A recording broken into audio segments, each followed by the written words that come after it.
नमस्कार प्यारे बच्चों, कैसे हो। आशा करता हूँ आप सब ठीक होंगे। तो चलिए हम बिना किसी देरी किए हुए हमारे अगले भाग की ओर चलते हैं, अगली प्रश्नोत्तरी की ओर चलते हैं। तो हमने पीछे 5 पाठों के प्रश्नोत्तर किए हैं। अब हमारा ये छठा पाठ है सूर्यकांत त्रिपाठी निराला के द्वारा रचित बादल राग। तो देखिए, ये जो बादल है ये कवि निराला का प्रिय विषय है। बादल राग के नाम से इनकी रचना है। यह 6 खंडों में, कितने खंडों में है, 6 खंडों के अंदर प्रकाशित है। और यहाँ पे जो हमारे सिलेबस में जो लिया गया है ये इसका 6वां भाग है। ये 6वां भाग है, वही हमारे सिलेबस में शामिल किया गया है। तो देखिए, बादल राग कविता के रचनाकार कौन है। बादल राग कविता के रचनाकार सूर्यकांत त्रिपाठी निराला जी हैं। हमने ऊपर देखा निराला का जन्म कब हुआ था। देखिए, निराला जी का जन्म है 1899 ईस्वी में बंगाल। कहाँ? बंगाल। बंगाल के महिसादल के पास मेदिनीपुर नामक गांव है। मेदिनीपुर नामक गांव है, उस गांव में इनका जन्म हुआ था। आगे देखिए, विप्लव के कविता में विप्लव के वीर किसे कहा है। तो कविता में विप्लव के वीर यहाँ पे बादल को कहा गया है। क्रांतिकारी को, ये क्रांतिकारी बादल है, यहाँ पे विप्लव का वीर इनको कहा गया है। बादल राग कविता किस काव्य धारा की है। तो बादल राग कविता देखिए प्रगतिवादी काव्य धारा की है। वेरी वेरी इंपॉर्टेंट, क्योंकि ये जो सूर्यकांत त्रिपाठी निराला है ये छायावाद के महेश यानी शिव, छायावाद का शिव इनको कहा जाता है। ये छायावादी कवि हैं, लेकिन इनकी जो ये बादल राग कविता है यह है प्रगतिवादी है। क्रांति की आशंका से कौन भयभीत है। क्रांति की आशंका से कौन भयभीत है। शोषक वर्ग है। वह क्या है, क्रांति की आशंका से भयभीत है। वह नहीं चाहता कि वर्षा हो, क्योंकि वे लोग अगर किसान मजदूर वर्ग हैं इनका शोषण कर रहे हैं। अगर वर्षा होगी तो किसान है वह अपने खेती कार्यों में रत हो जाएगा, लीन हो जाएगा। ऐसे में यह किनका शोषण करेंगे। अतः यहाँ पे क्रांति की आशंका से ये जो शोषक वर्ग है ये भयभीत हो जाता है। आधुनिक हिंदी में मुक्तक छंद का जनक, प्रणेता यानी जनक कौन है। तो यहाँ पे सूर्यकांत त्रिपाठी निराला को मुक्तक छंद का जनक माना जाता है। देखिए, प्राचीन समय में क्या था कि कविताएं हैं वो बंधी बंधाई परिपाटी के अनुसार छंद अलंकारों के अंदर चल रही थी, और सूर्यकांत त्रिपाठी निराला ने उसमें बदलाव के लिए क्या किया था, सर्वप्रथम मुक्तक छंद में रचना की थी। जो रचना पूर्णतः छंदों से मुक्त होती है उसको मुक्तक छंद बोलते हैं। बादल राग कविता में बादल किसका प्रतीक है। बादल राग कविता में बादल जो प्रतीक है वो क्रांति का बताया है। किसका बताया है, क्रांति का। यह तेरी रणतरी युद्ध रूपी नौका, यह तेरी रणतरी का अर्थ क्या है यहाँ पे, युद्ध रूपी नौका। हे बादल, तुम्हारी यह रणतरी भरी आकांक्षाओं से, तो यहाँ पे युद्ध रूपी नौका बताया है रणतरी को। बादल राग कविता में सुख को कैसा बताया है। अस्थिर सुख पर दुख, अस्थिर सुख को क्या बताया है, अस्थिर बताया है। सुख कैसे है, बादल राग कविता के अंदर सुख को अस्थिर बताया है, स्थिर नहीं है। अर्थात सुख और दुख है ये आते जाते रहते हैं। जल विप्लव पलावन कहाँ पे होता है, सदा पंख पर ही होता है जल विप्लव पलावन। ये पंख किसको बोलते हैं प्यारे बच्चों, पंख कीचड़ को बोलते हैं। कीचड़ पे हमेशा बाढ़ है, वो कीचड़ पे ही हमेशा पनपती है। जहाँ पे पानी इकट्ठा होता है, कीचड़ कोदा होता है, वहीं से क्या है, पानी इकट्ठा होता है और वो भयंकर फिर आगे प्रवाहिमान हो जाता है। आगे देखिए, शैशव का सुकुमार शरीर रोग शोक में भी हंसता। शैशव का सुकुमार शरीर, रोग शोक, शैशव का सुकुमार शरीर किस में हंसता है। तो देखिए, रोग शोक में भी हंसता है शैशव का सुकुमार शरीर। आगे बढ़ते हैं हम, अगला पाठ है तुलसीदास जी की जो कवितावली, उसका उत्तरकांड यहाँ पे ले रखा है। तो देखिए, तुलसीदास, पहला हमारा क्वेश्चन है गोस्वामी तुलसीदास जी का जन्म कब हुआ था। तो देखिए, गोस्वामी तुलसीदास जी का जन्म 1532 में हुआ था, और इनके निधन की बात करें तो 1623 ईस्वी में हुआ था। कवितावली की भाषा क्या है। देखिए, कवितावली की भाषा ब्रज भाषा है भाई। कौन सी भाषा है, ब्रज भाषा है। कवितावली का यहाँ पे उत्तरकांड लिया है, इसकी भाषा क्या है, ब्रज भाषा है। तुलसीदास किस युग के श्रेष्ठ कवि हैं? तो तुलसीदास जी हमें पता है राम भक्त कवि हैं। कैसे हैं? राम भक्त। तो ये भक्ति काल के सर्वश्रेष्ठ कवियों में इनको माना जाता है। आगे देखिए, बलि शब्द का तात्पर्य क्या है? भिखारी को न भीख बलि, भिखारी को न भीख बलि। बलि का अर्थ होता है दक्षिणा, भेंट अर्थात दान। भिखारियों को भेंट नहीं मिल पा रही है। खेती कार्य चौपट होने से ना तो किसान खेती कर पा रहा है, बनियों का व्यापार ठप है, उनके यहाँ नौकरी करने वाले नौकर हैं उनकी छुट्टी कर दी गई है। भिखारियों को पर्याप्त बलि अर्थात दान दक्षिणा नहीं मिल पा रही है। दारिद दशानन में कौन सा अलंकार है? दारिद, दारिद मतलब गरीबी, गरीबी रूपी रावण। तो यहाँ पे कौन सा है? ये रूपक अलंकार है। दारिद दशानन दबाई दुनि दीन बंधु, दूरी त दहन देखी तुलसी आहा करी। ये यहाँ पे गरीबी रूपी रावण। यहाँ पे तुलसी जी ने रामचरितमानस की रचना कब की? तो तुलसीदास जी ने रामचरितमानस की रचना है 1574 ईस्वी में। कब की प्यारे बच्चों? 1574 ईस्वी में। पेट की आग की तुलना किससे की है? आगी बढ़ वागी ते बड़ी है आगी पेट की। आगी बढ़ वागी ते, आगी बढ़वागी, बढ़वागी बोलते हैं समुद्र की आग को। बढ़वागी किसे बोलते हैं? समुद्र की आग को बोलते हैं। जिस प्रकार ज्वार भाटा निकलता है, पानी का ऊपर चढ़ना ज्वार, नीचे गिरना भाटा, और ये गर्म लावा जब निकलता है ये पुनः जब पानी में मिलता है तो यह शांत हो जाता है। लेकिन मनुष्य के जो पेट की आग है एक बार लगने के बाद बुझने का नाम नहीं लेती है। आगे देखिए, तुलसीदास ने इस दुर्व्यवस्था, तुलसीदास जी ने इस दुर्व्यवस्था के समय किस पर भरोसा जताया है? तो तुलसीदास जी ने इस दुर्व्यवस्था पे किस पे जताया है? श्री राम पे भरोसा जताया है। किसे बताया है? वेदहु पुराण कही लोकहु बिलोकियते, सा करे सबे पे राम राव रे कृपा करी। अपने प्रभु राम ही संकट के समय में लोगों पे कृपा दृष्टि बनाए रखते हैं। आगे चलिए, आगे है लक्ष्मण मूर्छा और राम का विलाप। यह प्रसंग वहाँ से लिया गया है जहाँ पे लंका के अंदर लक्ष्मण शक्तिवान से मूर्छित हो जाते हैं और राम लक्ष्मण के पास बैठ करके सामान्य मनुष्यों की भांति विलाप कर रहे हैं। वहाँ से प्रसंग लिया गया है। रामचरितमानस के कितने कांड हैं? तो देखिए, रामचरितमानस के कितने कांड हैं? 7 कांड हैं। कांड का अर्थ होता है घटनाक्रम। कांड का अर्थ क्या होता है? घटनाक्रम।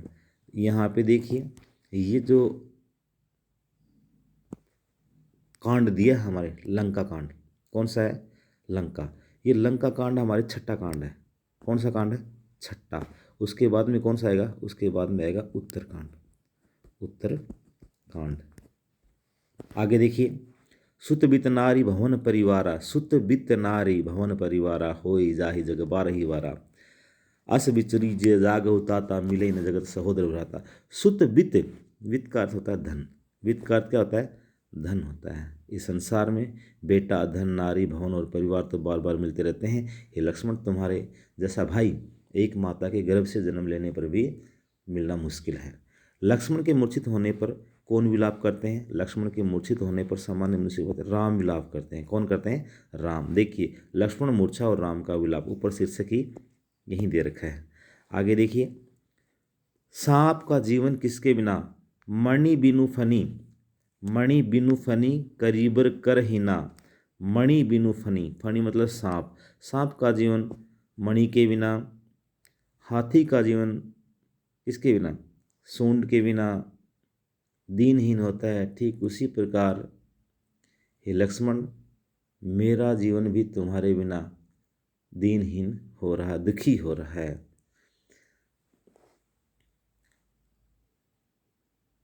लक्ष्मण मूर्छा और राम का विलाप प्रसंग में किस रस की प्रधानता है, प्रमुखता है? तो देखिए, यहाँ पे करुण रस दिखाया गया है। कौन सा है? करुण रस दिखाया गया है। रामचरितमानस किस भाषा में रचित है? ये अवधी भाषा में है। किस भाषा में है? अवधी। देखिए, तुलसीदास जी की प्रमाणिक रचनाओं की संख्या 12 मानी जाती है। इन 12 रचनाओं में अवधी भाषा में भी है और ब्रज भाषा में भी लिखा है। ऊपर हमने देखा कवितावली की भाषा ब्रज थी और यहाँ पर रामचरितमानस की भाषा अवधी है। इस प्रसंग में किसकी क्षति विशेष नहीं है? किसकी क्षति का महत्व नहीं है। नारी हानि विशेष क्षति नहीं, नारी की जो हानि है वह कोई विशेष क्षति नहीं है, नारी हानि विशेष क्षति नहीं।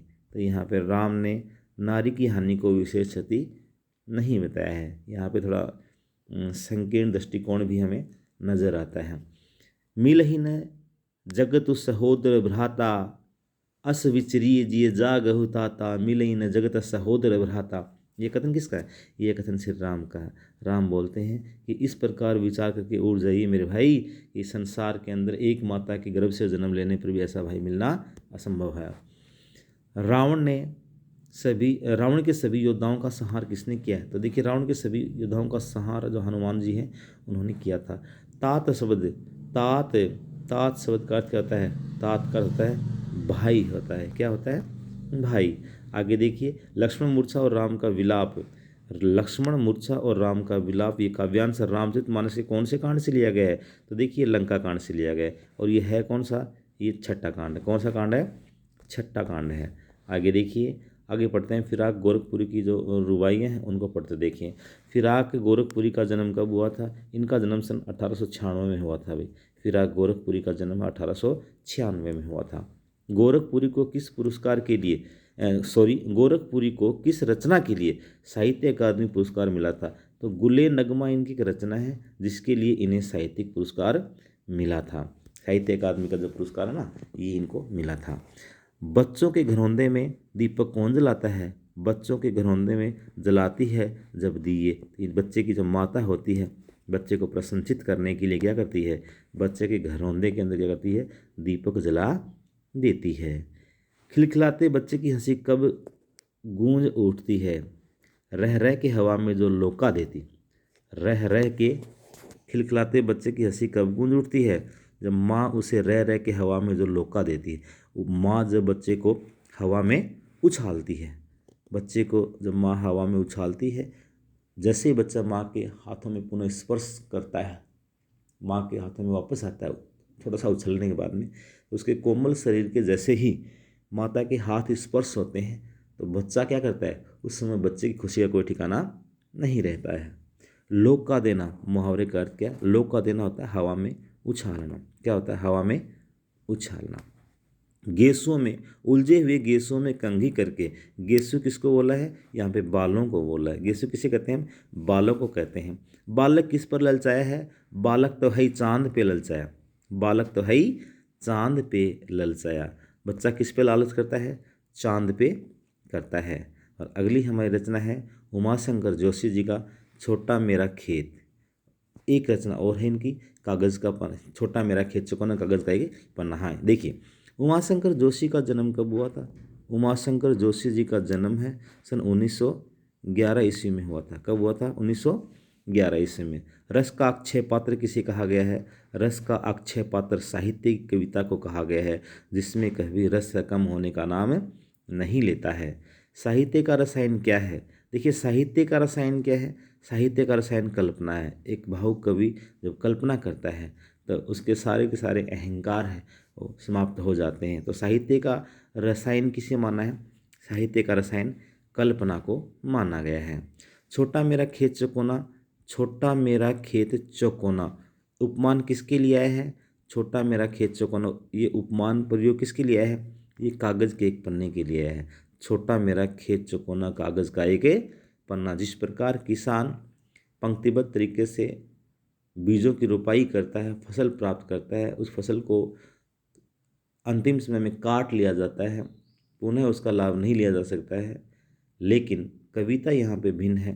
कवि के द्वारा जब अपने शब्द रूपी बीजों को बोया जाता है तो एक बार बोने के बाद में चाहे कितनी ही बार उनकी कटाई कीजिए, उनमें रस कभी कम नहीं होगा। उस फसल को आप कितनी बार काट सकते हैं। कहने का मतलब यह है, एक बार जब रचना बना दी गई उसके पश्चात वह चिरकाल तक अमर रहती है। कवि ने कल्पना रूपी बीज कहाँ बोया है? कवि ने कल्पना रूपी बीज है कागज़ के पन्नों पे बोया है, अर्थात कविता की रचना की है। झूलने लगे फल, पंक्ति में निहित अर्थ क्या है? झूलने लगे फल यानी झूमने लगे फल का मतलब ये है वह कविता पूर्णतः तैयार हो गई है। वह कविता कवि के द्वारा बनाई गई कविता पूर्णतः तैयार हो चुकी है। और अगला क्वेश्चन है, निम्न में से कौन सी रचना उमाशंकर जोशी की नहीं है? तो देखिए, निश्चित भी है, श्रावणी मैनो भी है, गंगोत्री भी है, ये पल्लव नहीं है, ये निराला जी की रचना है। छोटा मेरा खेत चकोना कविता में किसी कटाई की बात की गई है? कटाई, छोटा मेरा खेत चकोना, रोपाई क्षण की, कटाई अनंतता की। अर्थात एक बार जब कवि के मन में भाव आते हैं वह उनको पंक्तिबद्ध तरीके से पिरो देता है, लेकिन आप चाहो कितनी भी बार उनकी कटाई कर सकते हैं। कटाई है वो अनंत काल तक होती है। आगे देखिए, अगला है बगुलों के पंख। उमाशंकर जोशी जी की जो अगली रचना है वो है बगुलों के पंख। तो देखिए, बगुलों के पंख में क्या बताया इन्होंने, तो इसमें हम देखते हैं। बगुलों के पंख जो ये कविता है कि रचनाकार कौन है? उमाशंकर जोशी जी हैं। पंक्तिबद्ध होकर उड़ रहे या जा रहे बगुलों के दृश्य में कैसा बिंब है? देखिए, पंक्तिबद्ध होकर उड़ रहे हैं, इसका मतलब इसमें कौन सा बिंब है? उड़े जा रहे हैं, रुके हुए नहीं हैं, इसमें गतिशील बिंब है। कैसा बिंब है? गतिशील इसमें बिंब है। आगे देखिए, बगुलों के पंख का रंग कैसा है? बगुलों के पंख का सतेज सवेत कैसा है? सतेज सवेत, तेजी के साथ उड़ रहे हैं, सफ़ेद उनके पंख हैं। बगुलों के पंख कविता में किस दृश्य पर कवि मुग्ध होता है? बगुलों का पंक्तिबद्ध तरीके से उड़ना, इसके ऊपर कवि है मुक्त हो जाता है, मंत्रमुग्ध हो जाता है। आगे देखिए, सांझ की सतेज सवेत काया क्या कर रही है? तैर रही है। ऐसा लग रहा है कि मानो सांझ की ये काया है, ये काया क्या कर रही है? तैर रही है, भ्रमण कर रही है। इसके साथ ही हमारी इस पुस्तक के पाठ्य प्रश्न पद्य भाग के प्रश्न हैं, ये वस्तुनिष्ठ प्रश्नोत्तरी है, ये समाप्त हुई। और प्यारे बच्चों, अगर आपको यह अच्छी लगी तो लाइक करें, शेयर करें, सब्सक्राइब करें। धन्यवाद।